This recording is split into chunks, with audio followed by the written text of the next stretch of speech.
예상 말하는 말. 그렇죠. 예. 자, 5장 6절부터 보겠습니다. 내가 또 보니 보좌와 내 생물과 장로들 사이에 한 어린 양이 서 있는데 일찍이 죽임을 당한 것 같더라. 그에게 7뿔과 7눈이 있으니 이 눈들은 온 땅에 보내심을 받은 하나님의 7영이더라. 그 어린 양이 나와서 보좌에 앉으신 이의 오른손에서 두루마리를 취하시니라. 그 두루마리를 취하시네 내 생물과 24장로들이 그 어린 양 앞에 엎드려 각각 검은과 향이 가득한 금대접을 받았으니 이 향은 성경의 기도들이라. 그들이 새 노래를 불러 이르되 두루마리를 가지시고 그 인봉을 떼기에 합당하시도다. 일찍이 죽임을 당하사 각 족속과 방언과 백성과 나라 가운데에서 사람들을 피로 하나님께 드리시고 그들로 우리 하나님 앞에서 나라와 제사장들을 삼으셨으니 그들이 이 땅에서 왕으로 타리로다 하더라. 여기까지 보고 또 합시다. 뒤에 오늘 다 가능하면 5장 다 하는 걸로 일단 해보고 예. 안 되면 다음 주에 이어서 하고 일단 6절에 보면 이제 어떤 그 천상계의 어떤 구조 어떤 형태가 나와 있죠. 그러니까 보좌가 있고 내생물이 있고 장로들이 있고 그리고 이제 거기에 어떤 하나 핵심적인 존재로 어린 양이 있죠. 어린 양. 근데 이제 어린 양의 모습이 좀 특이하잖아요. 어린 양의 모습이 가장 먼저 소개된 어린 양의 모습은 뭐냐면 일찍 죽임을 당한 것 같더라라고 하는 거. 그러니까 어린 양의 용도는 죽임을 당하는 겁니다. 어린 양이라고 할 때는 죽임을 당한다라고 하는 거. 근데 언제?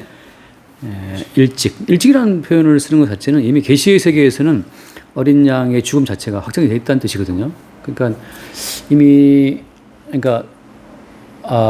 우발적으로 그러니까 어떤 돌발 변수에 의해서 뒤늦게 어린 양이 투입된 것이 아니라 어린 양의 죽음 자체는 이미 처음부터 계획된 거예요. 이게 이제 중요한 거예요. 어린 양의 죽음 자체가 먼저 계획되어 있었고 그 어린 양의 죽음 자체를 증거하기 위해서 모든 만물이 다 동원됐다고 하는 거죠. 그래서 이제 많은 사람들이 하나님이 인간을 만들었는데 뭐 타락했고 자유의지로 그래서 뒤늦게 이제 어린 양 예수의 속죄가 필요해서 어린 양이 투입된 것처럼 이제 그렇게 말하는 흐름들이 신학의 어떤 큰 흐름이에요. 그래서 이제 우리는 이제부터 말씀대로 잘 순종하자 이거. 그러니까 인간의 자유의지의 어떤 가능성을 가지고 말씀을 순종해야 되는 것으로 성경을 풀거든요. 그러다 보면 이제 말씀처럼 일찍 죽임을 당한 것 같다는 이 말씀. 어린 양의 죽음 자체가 먼저 결정이 돼 있고 어린 양의 죽음 자체를 나타내고 증가하기 위해서 모든 만물이 움직인다고 하는 것이 뭐냐면 그에게 뭐가 있다 했어요? 그에게 7뿔이 있다는 거예요. 7뿔이 있다. 7뿔이 있다는 말은 무슨 말이에요? 뿔은 이제 권세를 보통 말하는데 뿔은 권세를 의미하는데 근데 몇 개의 뿔이에요? 7개의 뿔이라고 하는 거죠. 다시 말해서 이제 예를 들어서 늘 말하면 7이라고 하는 것은 또 창조의 완결이잖아요.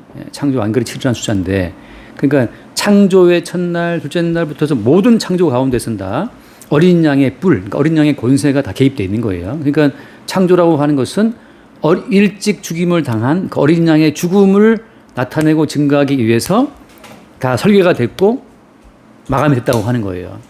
그러니까 모든 만물이 지어진 본래의 의도와 목적 자체는 바울은 뭐라고 표현했어요? 골로새 1장 10절 말씀에서 그리스도로 말미암아 그리스도를 위해서 그러니까 어린 양으로 말미암아서 모든 만물은 창조가 되었고 어린 양을 위해서 모든 만물은 지어진 거기 때문에 그러니까 모든 창조의 설계 그리고 이제 건설 건축 그리고 나서 이제 마감 그다음에 경영 운영 모든 게 다 일찍 죽임당한 어린 양에 초점을 두고 돌아간다고 하는 거죠. 그래서 이제 7뿔이라는 표현을 쓰는 거예요. 그러니까 모든 만물의 창조와 경영 나중에 모든 만물의 어떤 폐기 처분 또 새로운 창조 그 모든 권세가 어디 있다?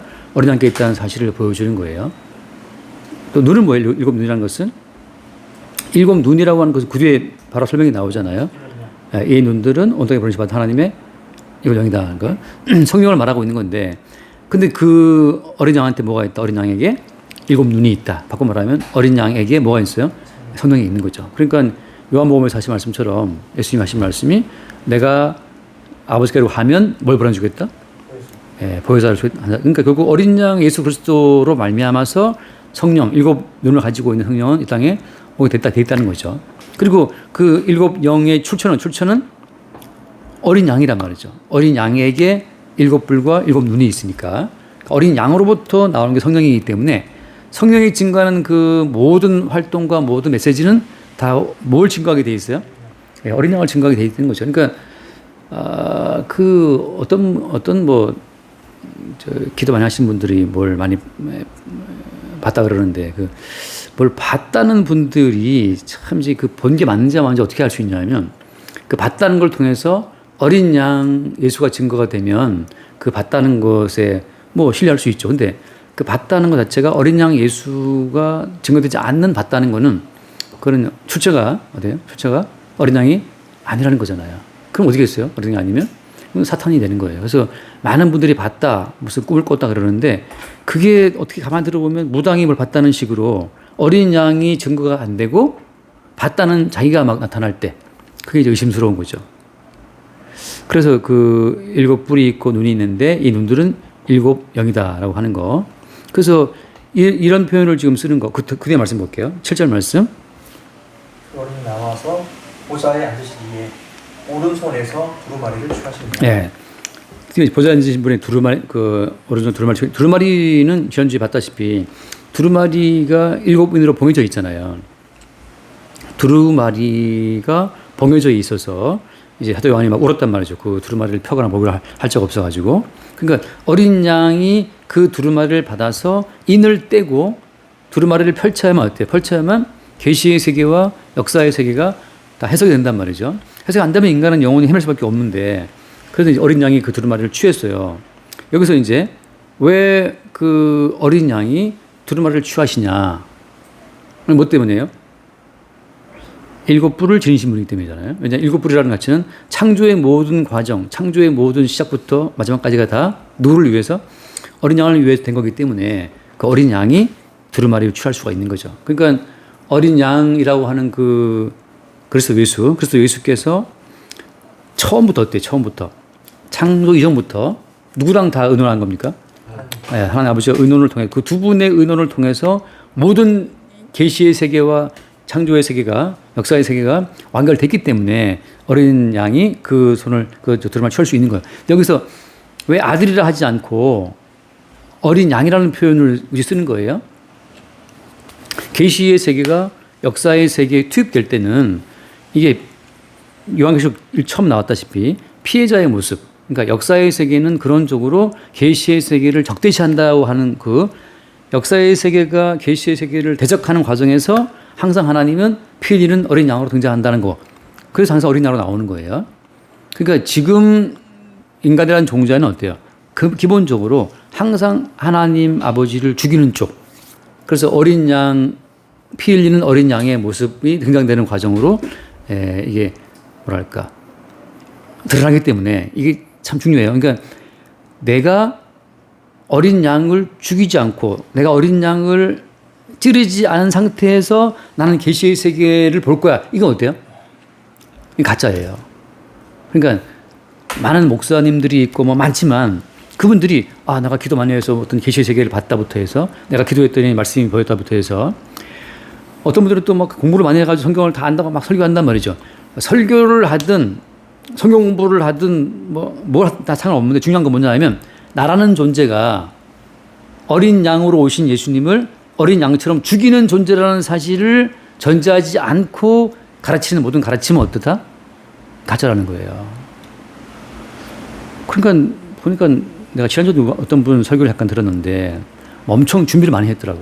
준비를 많이 한 설교인데 제가 듣기에는 엉터리인 게 뭐냐면 거기에 자기의 의가 살아있어요. 내가 이렇게 말씀을 준비했고 이렇게 많이 공부를 해서 내가 하는 이 모든 공부가 맞다라는 식으로 이제 이대로 우리는 살아야 된다고 말하고 있는데 이 말씀을 읽고 듣고 이대로 살아야 한다고 말하게 되면 뭐가 사라져 버려요?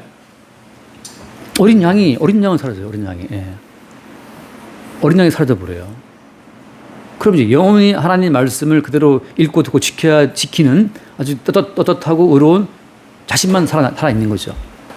그래서 하나님 앞에 우리가 하나님 보내신 그 그리스도 예수를 어린 양처럼 죽이는 자로 자기를 보게 되지 않는 사람들은 이 사람들은 계시의 세계에서 원래 어린 양을 증거하기 위해서 모든 계시의 세계에서는 다 이게 구조가 되어 있기 때문에 계시의 세계에서 추방되는 자로 드러난다고 하는 거죠. 그러니까 그들은 하나의 종교인이에요. 내가 말씀을 듣고 바르게 살아서 성품을 개발하고 온전하게 살아서 하나님 기쁘시게 해야지라고 하는 거. 근데 하나님은 어때요? 하나님이 기뻐하시는 거는 그게 아니고 뭘 기뻐하십니까? 하나님 기뻐하시는 것은 믿음인데 어떤 믿음이에요? 어린 양 예수 그리스도를 죽인 자로서 어린 양의 피를 그 덧입은 자들만 주님이 기뻐하신단 말이죠. 그러니까 우리의 개별적인 의로움 따위는 하나님 보시기에 가치가 있어요, 없어요? 가치가 없는 거예요. 그 인간의 개별적인 의로움이라고 하는 것은 그 비슷한 동시대에 비슷한 그 사회에 있는 사람들에게는 기쁨이 될 수가 있어요. 근데 우리의 개별적인 의로움이 미국 사회에 영향을 줍니까? 아프리카에 영향을 주나요? 이슬람 사회에 영향을 주나요? 아니란 말이죠. 요즘에 뭐 탈주란 영화가 나왔다 그러는 인기 있다 그러는데 탈북한 그 뭐 군인 얘기인데 우리가 북한 주민들 뭐 신경 안 쓰잖아요. 그러니까 우리가 갖고 있는 우리의 의로움이라고 하는 거는 내 생존을 중심으로 해서 먹고 살만 할 때 좀 베푸는 정도의 착함이라고. 이건 인류하고 아무 상관이 없어요. 요즘 센가 바람? 괜찮아요? 바람 보면 비가 오고 소리 되게 시끄러워. 빗소리가 뭐 굉장히 많아요. 그래서 할렐루야. 지금 우리는 실내에 있어요. 그래서 어린 양이 두루마리를 취했다라고 말할 때 결국은 그러니까 이거예요. 어린 양이 펼친 두루마리를 우리는 볼 수 있어요, 없어요? 없죠. 어떻게 볼 수 있어요, 그러면? 어린 양이 펼치는 두루마리를 볼 수 있는 것은 십자가. 7 눈이 있는 그 성령으로 볼 수 있는데 성령으로 말미암아 두루마리를 본다고 할 때는 항상 어떤 두루마리의 주인공을 보게 되는 거예요? 어린 양으로서의 예수로서를 볼 때 그 사람은 두루마리를 봤다 말할 수 있어요. 근데 두루마리를 봤는데 거기서 어린 양 예수로서가 보이지 않고 내가 주님을 위해서 뭘 했고 내가 주를 위해서 뭘 했고 자기가 살아온 것만 보이잖아요. 그들은 두루마리를 본 게 아니에요. 계시 세계의 바깥의 말만 본 거죠. 계시 안팎에 있다고 치면 안의 세계는 몰라. 밖에 드러난 것. 내가 요새 팔아먹었다. 내 실수했는데 미안하다. 잘못했다. 그걸 끝인 거죠. 그러니까 두루마리의 안팎으로 써진 그 모든 말씀 가운데 밖의 말씀은 역사 가운데 드러나는 거니까 그걸 볼 수 있다고 쳐도 그 바깥의 사건이 왜 드러났는지는 해석이 돼야 안 돼요? 해석이 안 되는 거죠. 아까 말했지만 지금 50대 후반 되신 목사님이 갑자기 암이 걸렸다. 암이 왜 걸렸을까? 왜 암 걸렸을까? 그거는 두루마리 펼쳐서 안에 쓰여진 말씀을 못 보면 그냥 평생 그 사람은 그 어떤 미궁 속에 빠지는 거예요. 왜 나한테 이런 병이? 그래서 욥이라는 사람이 계속 질문하잖아요. 하나님 앞에. 왜 그 재산 날아갔습니까? 왜 아들, 딸 다 죽었습니까? 왜 난 병들었습니까? 그 질문을 해나가고 친구들은 와서 어린 양 빼고, 그죠? 계속 그 행위를 두고 이제 말한단 말이죠. 마지막에 하나님께서 나타났을 그때 욥이 할 말을 잃죠. 그러니까 두루마리의 안에 쓰여진 그 내용의 주인공이 어린 양인데 어린 양으로 예수 그리스도를 못 보는 사람들은 그냥 다 바깥에 수박 겉핥기를 하고 있는 거예요. 어떤 식으로? 율법으로, 뭐 윤리로, 도덕으로, 자유의지로 그러고 보고 있는 거죠. 그래서 어린 양이 보좌에 두루마리를 취하셨는데 똑같이 누가 어린 양이 펼친 두루마리에 참여할 수 있냐면 7 눈으로 오신 성령으로 말미암아 두루마리의 세계를 참여할 수가 있는데 이거죠. 7 눈, 다시 말하면 7 영, 성령으로 말미암아 두루마리의 내용을 보게 된 사람은 두루마리 속에서 뭘 본다? 그리스도의 사랑이. 네, 어린 양을 본다는 거죠. 그러니까 모든 성경에서 어린 양이 안 나오는 사람은 두루마리의 안에 써져 있는 내용을 못 본 사람이에요. 그 뭘 봅니까? 결국은 바르게 살자, 착하게 살자, 우리가 하나님의 뜻대로 살아가지고 기쁘시게 하자. 그냥 수박 겉핥기식으로 이 모든 문자의 표현만 핥고 있는 거죠. 그런데 두루마리 안의 내용은 다 어린 양이기 때문에. 그 뒤에 말씀 봅시다. 이제 8절. 그 두루마리를 취하심에 내 성과 24장로들이 그 어린 양 앞에 엎드려 각각 검은과 향이 가득한 금 대접을 가졌으니 이 향은 성도의 기도들이다. 자, 여기서 이 시점에서 자, 어린 양이 두루마리를 취했단 말이죠. 딱 들었는데 그랬더니 어때요? 그랬더니만 내생물 또 장로들 다 어떻게 했어요? 다 엎드려 가지고 뭐 했다? 엎드려 가지고 검은고와 향이 가득한 금 대접을 가졌단 말이죠. 그들이. 근데 그 향은 무엇이다? 그 향은 성도의 기도였다고 하는 거죠. 자, 그러면 자, 결론 미리 말하면 어때요? 이 성도의 기도라고 하는 것은 다 초점이 어디로 가 있는 거예요? 성도의 모든 기도 초점이라고 하는 것은 두루마리를 취하시는 어린 양의 등장이란 말이죠. 누가 이 두루마리를 풀 것이냐, 두루마리를 누가 열 것이냐. 바꿔 말하면 욥이 고난 가운데 오랜 시간을 기도하는데 욥이 기도한 그 내용은 뭐냐 하면 내가 고난받는 이 역사의 표면, 내가 고난받고 있는 두루마리 바깥의 이야기는 내가 지금 당하고 있으니까. 근데 왜 왔는지는 모르잖아요. 그러니까 고난당하는 자기의 이 현상의 그 이면에 있는 그 내용을 알고 싶어서 이제 욥이 간절히 막 외치고 그러는데 그 성도의 모든 기도라고 하는 것은 뭐냐 하면 드러난 역사적인 사건 배후에 있는 그 안의 이야기를 그들이 다 알고 싶어 하는 거예요. 다시 말하면 계시의 세계에서 주님이 확정해 놓으신 그 뜻이 무엇인지를 알고 싶은 것이 성도의 기도인 거죠. 이제 비교하면 이런 겁니다. 이 땅에서 돈이 없어. 돈 좀 벌게 해주세요.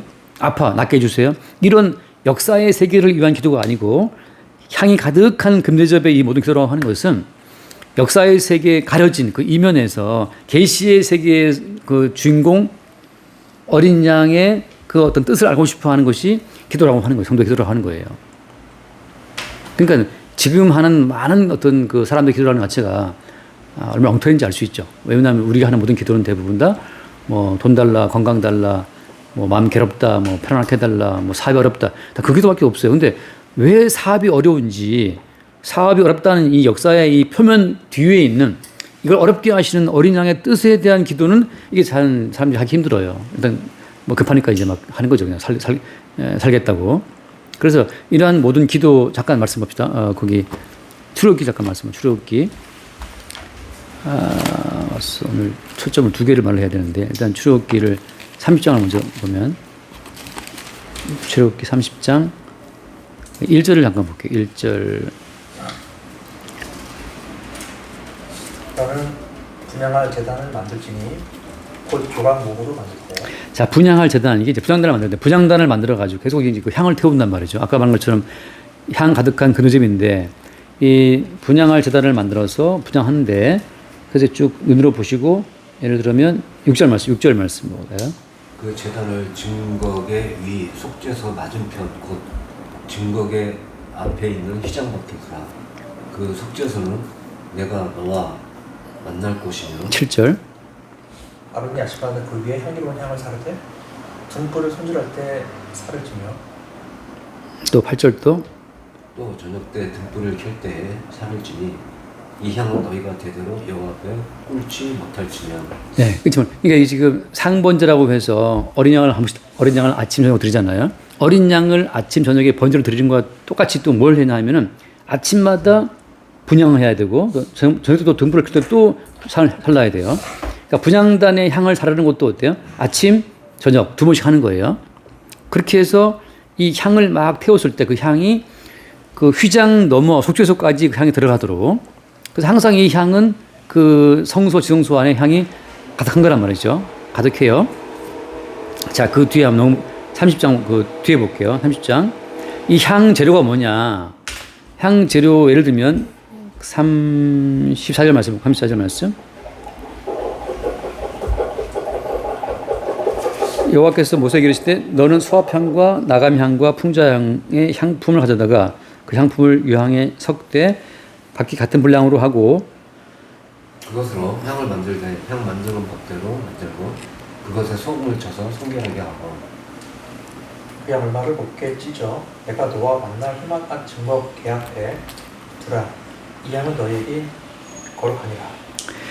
자, 이 이제 향을 이제 막 향을 곱게 이제 빻고 찢어 갖고 이제 그걸 이제 태우는 건데 부장단 위에다가 그 38절 말씀 한번 봐요. 38절. 냄새를 맡으려고 이 같은 것을 만드는 모든 자는 그 백성 중에서 끊어지리라. 자, 이 향은 100% 하나님께 드리는 거란 말이죠. 이 향은 부장단에 태워서 지성소 안으로 흘러보이는 향인데 이 향은 100% 하나님께 드리는 향이기 때문에 이 향을 자기 좋으라고 자기가 맡으려고 만드는 자는 어때요? 끊어진다고 하는 거죠. 다시 말해서 하나님께 드려지는 그 아까 이제 향이 기도라 했잖아요. 이 향은 기도라 했는데 성도의 기도라는 자체가 그게 자기를 위해서 하는 그 모든 기도는 끊어지는 거예요. 왜냐하면 자기를 위해서 예수의 이름을 부르는 순간 그 예수는 우상이 돼버려요. 그러면 아니, 자기를 위해서 기도하면 그 뭐 기도를 할 맛이 나냐? 왜 기도를 왜 하는 건데? 하나님께서 예를 들어 이런 거죠. 요셉을 형들의 손에 의해서 팔아버리잖아요. 그럼 요셉은 어떻게 했어요? 요셉은 왜 형들이 나를 팔았을까? 또 하나 뭐예요? 하나님이 왜 이걸 허락했을까라고 하는 거죠. 자, 하나님이 왜 나를 뭐 암에 걸리게 하냐 말이죠. 하나님이 왜 멀쩡한 내 사업을 망하게 하냐 말이죠. 하나님이 왜 이렇게 나를 괴롭게 하냐 말이죠. 우리는 계속해서 그 요셉이 그 팔려가서 종살이 할 때, 또 감옥 들어갔을 때, 거기에 대해서 어때? 이 요셉은 할 말이 많아요. 기도할 게 많단 말이죠.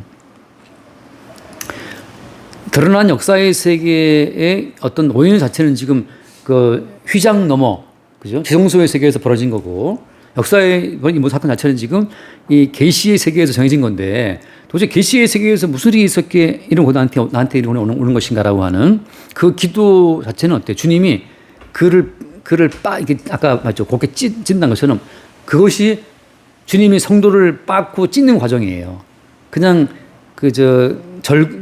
공의로 절구로 이렇게 찢고 빻는 것처럼 주께서 성도를 찢어요. 성도를 빻. 그러면 뭐가 나와요?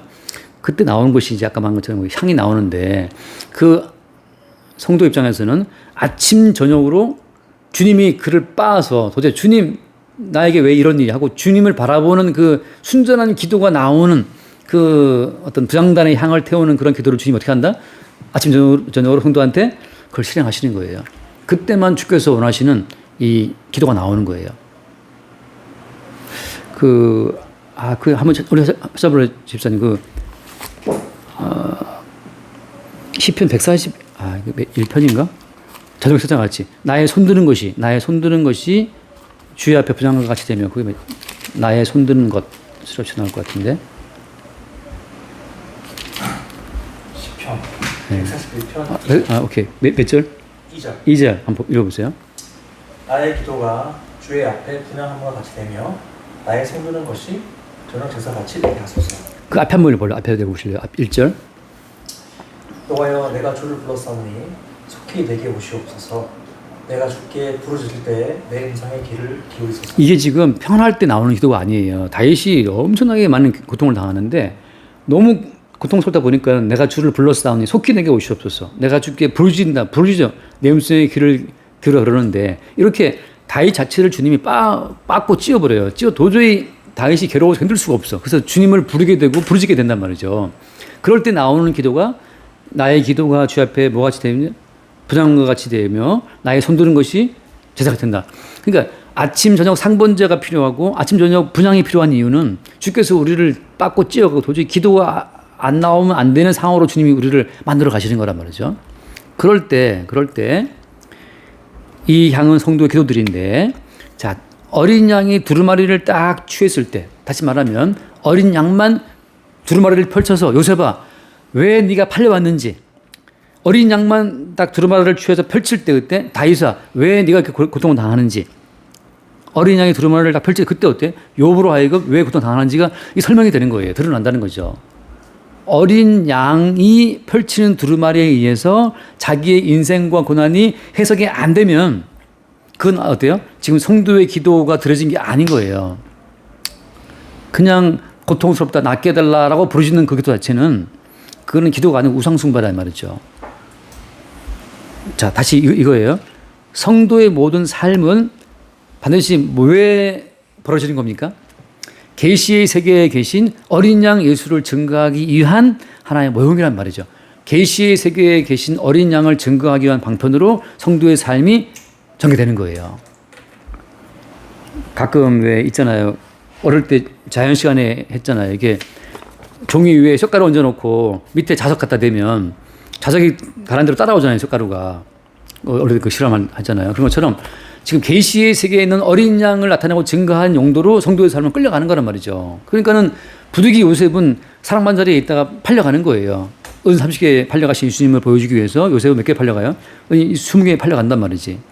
그러니까 요셉 입장에서는 왜 이렇게 내가 고통을 당해야 됩니까? 내가 물어보게 되는 답은 계시의 세계에 있는 어린 양을 증거하기 위해서 너는 은 20개 팔려가야 된다. 은 30개 팔려가는 예수를 증거하기 위해서 은 20개 요셉은 팔려가야 되는 것처럼 다윗은 유대인의 왕으로 오신 예수가 고난당하기 때문에 유대인의 왕으로 오신 예수님을 증거하기 위해서 다윗은 이스라엘의 왕으로서 고난당하는 거란 말이죠. 그렇게 지금 성도의 아침 저녁으로 빠지고 찢어지는 어떤 그 고통을 통해서 드러나는 비명 같은 기도, 막 신소리 같은 그 어떤 기도로 말미암아서 그게 하나님이 받으시는 향이 돼요.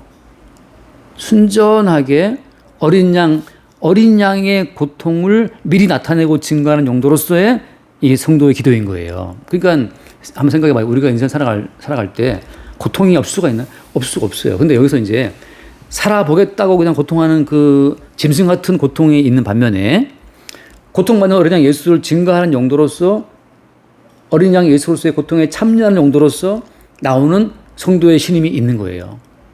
아, 이렇게 주님도 어린 양으로 고난을 받으셨구나라고 어린 양 예수로서를 바라보는 그 바라봄 속에 이 성도의 기도가 온전하게 들어지는 거죠. 그러니까 이 옛날에 어떤 분들이 갔다가 이제 막 성도가 기도해야 된다. 기도해야 된다. 대부분 기도가 자기를 위한 기도고 편안을 위한 기도고 우상숭배의 기도예요. 근데 지금 하나님이 말씀하시는 기도는 어린 양 예수로서의 고난에 참여하는 기도, 그 기도를 지금 말씀하고 있는 거예요. 그러니까 성도 입장에서는 뭐가 안 된다, 뭐가 망한다, 뭐가 아프다, 괴롭다. 사도 바울이 3번 기도하잖아요. 뭐 때문에? 자기의 고통 때문에 기도한단 말이죠. 병낫기를 위해서.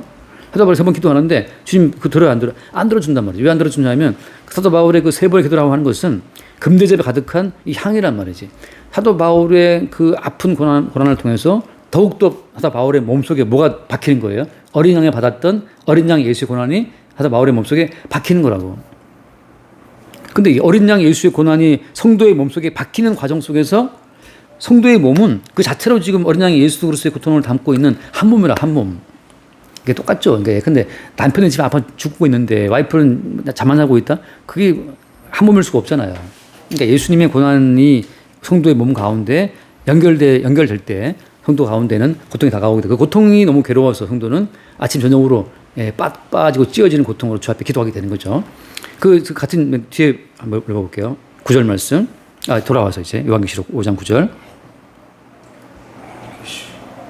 그들이 새 노래를 불러 이르되 두루마리를 가지시고 그 인복을 떼기에 합당하시도다. 일찍이 죽임을 당하사 각 족속과 방언과 백성과 나라 가운데에서 사람들을 피워사서 하나님께 드리시고. 자, 여기서 지금 이제 그들이 새 노래를 부른단 말이죠. 그 내생물과 장로들이다 이제 새 노래를 부르는데 그 새 노래를 부르는 그 주제가 뭐냐 하면은 어린 양이야말로 두루마리를 취해서 그 두루마리의 7인을 떼기에 어떻다? 합당하다.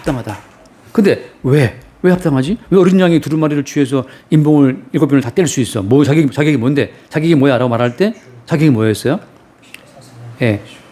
일찍 죽임을 당하셔서 사람들을 피로 사서 하나님께 드렸다고 하는 거. 그지? 피로 사서 하나님의 사람들을 드린다고 하는 그것이 두루마리를 떼기 합당하다는 거죠. 자, 그러면 이게 이제 아니 왜 피로 사야 되고 피로만 사야 되냐? 그냥 뭐 피 없이 하면 안 되나? 왜 꼭 피로 사야 되는 거지? 그래서 이제 성경에서 피가 참 중요한 거예요. 오늘은 이 피에 대한 얘기만 좀 하면 될 것 같은데, 자, 피라고 하는 것은 뭘 말해요? 피라고 하는 것은 자체가 한번 읽어볼게요. 살주와 인망의 그렇죠. 그 피죠. 네. 네. 그렇죠. 죽음을 피하는 생명. 네. 그래서 피는 어디에 있다? 피에 뭐가 있다? 생명이 있다. 한번 읽어볼게요. 레위기 17장. 레위기 17장.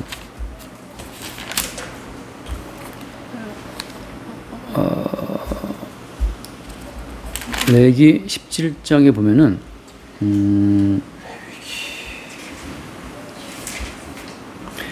먼저 그 14절, 14절 맞을까요? 14절. 모든 생물은 그 피가 생명과 일체라. 그러므로 내가 이스라엘 자손에게 이르기를 너희는 어떤 육체의 피든지 먹지 말라 하였나니 모든 육체의 생명은 그것의 피인즉 그 피를 먹는 모든 자는 끊어지리라. 자, 이게 한번 보세요. 굉장히 모순되는 말이에요. 모순되는 문장이 왜 모순되냐면은 먼저 어때요? 모든 생물은 그 피에 뭐가 있다? 피가 생명과 일치를 한단 말이죠. 그러니까 생명은 어디에 있어요? 생명이 피에 있어요. 그럼 생명이 피에 있으면 피를 먹어야 되는 거 아니에요? 먹어야 좋은 거 아닌가요? 생명이 피에 있으면 피를 먹어야 되는데 여기 뭐라고 되어 있습니까? 먹지 말라. 생명이 피에 있는데 그 피는 먹지 말아라. 피를 먹으면 어때? 피를 먹으면 끊어진다. 그럼 왜 이걸 금지해 놓은 거예요?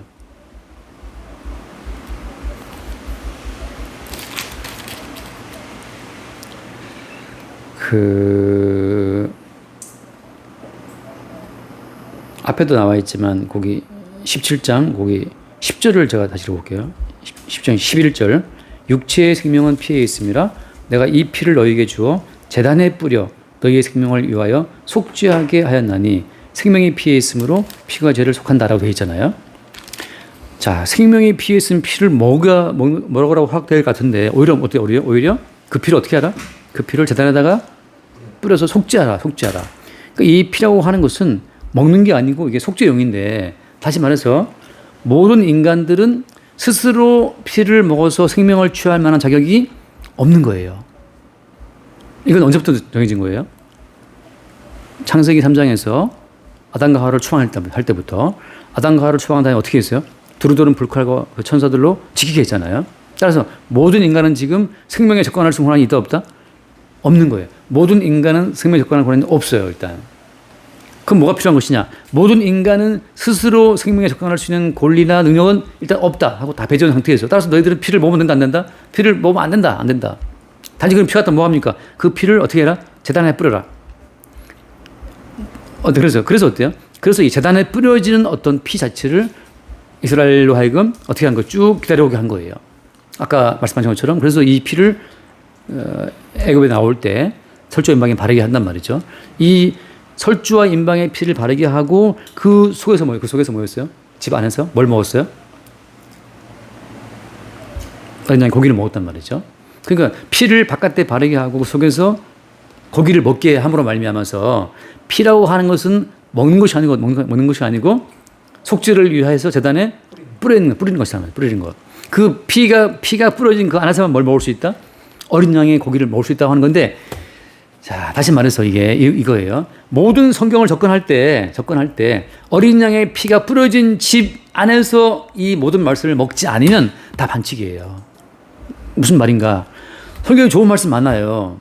서로 부부들, 아내들이여 남편을 존경하고 남편도 아내 사랑하라 있잖아요. 근데 남편들아 아내 사랑하라, 남편 존경하라 그 말씀이 있다 하더라도 먼저는 그 모든 말씀은 어디서 취할 수 있는 거예요? 피 안에서만 취할 수 있어요. 피 안에서만. 피 안에서 취하지 않는 그 모든 말은 다 반칙이에요. 그건 죽음이라고. 왜? 속지 않은 피가 없는 상태에서 먹게 되면 아무리 먹어봐야 죽음이에요. 그러니까 아무리 이 성경 말씀을 갖다가 지키고 또 읽고 복종하고 한다 하더라도 어린 양의 피가 없는 상태에서 이 모든 말씀을 읽고 또 지키는 것은 아무 소용이 없어요. 결국 죽어요. 그러니까 잔뜩 말씀 알고 죽는 거예요. 뭐가 없을 때? 어린 양의 피가 뿌려지지 않았을 때. 베네치 상인 얘기 다 아시잖아요. 그 샤일록이 안토니오 살 떼간다 그럴 때 그때 그 변호사가 뭘 요구합니까? 분명히 계약서에는 살 1파운드인가 뭐 돼 있으니까 살만 떼가라. 단 피 흘리면 안 돼. 결국 어떻게 했어요, 그거? 1파운드 계약서는 지금 1파운드 살만 딱 떼가라. 피 틀리면 이거 계약 위반이야. 그래가지고 결국은 샤일록의 그 안토니오 살을 못 잘랐잖아요. 자, 피가 나온다는 말은 어때요? 살이 찢겨야 피가 나오지. 그러니까 예수 그리스도의 살과 피를 말하잖아요, 항상 요한복음에서. 그러니까 예수님의 살을 먹는다는 것은 반드시 뭐가 따라 나오게 돼 있어요? 피가 나오게 돼 있어요. 그러니까는 창세기를 보든 어디를 보든 간에 모든 말씀 자체를 내가 근데 먹는다 할 것 같으면 꼭 뭐가 나오게 돼 있어요?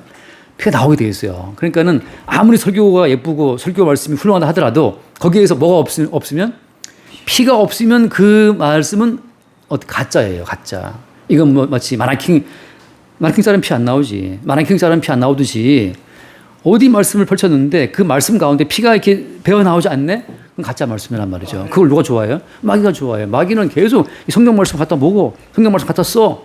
그래서 그냥 온갖 말씀 갖다 인용하고 식당 들어가도 뭐 식당에도 막 그 말씀 있잖아요. 뭐 창달이라도 있고 뭐 어떤 집은 뭐 평안하라 그것도 있고 그 뭐 믿음 소망 사랑 중에 제일 사랑 그것도 있고 다 있는데 어디 말씀을 어떻게 내가 떼어 먹는다 하더라도 거기에 반드시 내가 말씀을 떼었는데 거기에 피가 따라 나오지 않아. 그러니까 나를 위해 피 흘리신 어린 양의 그 어떤 속죄의 은총이 따라 나오지 않는 모든 말은 그건 자기를 갖다 먹은 다시 말하면 이제 말씀을 훔쳐온 자가 되는 거예요. 그래서 그 예전에 내가 한번 말씀드린 제 대학 선배 중에 하나가 프로포즈를 했어요. 여학생한테. 그때 쓴 말씀 요한계시록 3장 20절 말씀 요한 3장 22절인가 20절인가 그 말씀이죠. 요한계시록 3장 그 20절 말씀. 이걸 딱 했는데 먹혔어요, 이게. 내가 두드리노니 열면 뭐 이거 있잖아요. 예. 이 말씀을 줬는데 자매가 감동받았고 이제 오케이 됐단 말이지. 그러니까 이 말씀을 우리가 회사 사원으로 쓰든 프로포즈용으로 쓰든 가정의 어떤 평화를 뭐 다 쓸 수가 있는데 어떤 말씀을 썼다 하더라도 그 말씀을 딱 떼었을 때 거기에 어린 양의 피가 안 따라 나오면 그 말씀은 자기를 위해 갖다 쓴 그죠? 자기를 위해서 말씀을 갖다 쓴 도둑놈이 되는 거예요. 도둑이. 예레미야 말씀 있잖아요. 예레미야 말씀 있죠. 말씀을 훔쳐간다고. 한번 예레미야 잠깐 23장인가? 도둑질이라고 도둑질인가? 예. 한번 검색해 보세요. 도둑인가? 도적인가? 예레미야 20장 23장 있긴 한데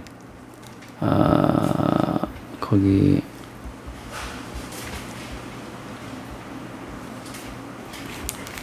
예레미야가 가짜 예언자들을 막 책망할 때 했던 그 말 가운데 하나가 뭐냐면 30절이에요. 30절. 23장 30절 말씀입니다. 23장 30절. 여호와의 말씀이라. 그러므로 보라 서로 내 말을 도둑질하는 선지자들을 내가 치리라. 선지자들이 말씀을 사용한다니까요. 근데 그 뒤에 말씀 31절. 여호와의 말씀이니라. 보라 그들이 혀를 놀려 여호와가 말씀하셨다 하는 선지자들을 내가 치리라. 다 그들이 여호와의 말씀이라고 다 말씀을 가르치고 전파하는데 그 모든 말씀 가운데 뭐가 없이는 피가 떨어지지 않으면 피가 떨어지지 않는 그 모든 말씀은 다 가짜 말씀이고 훔쳐온 도둑질할 말씀이라고 하는 거죠. 뭘 위해서? 사사로운 욕심을 위해서. 자, 그래서 읽고 정리합시다. 요한복음 그 6장. 요한복음 6장.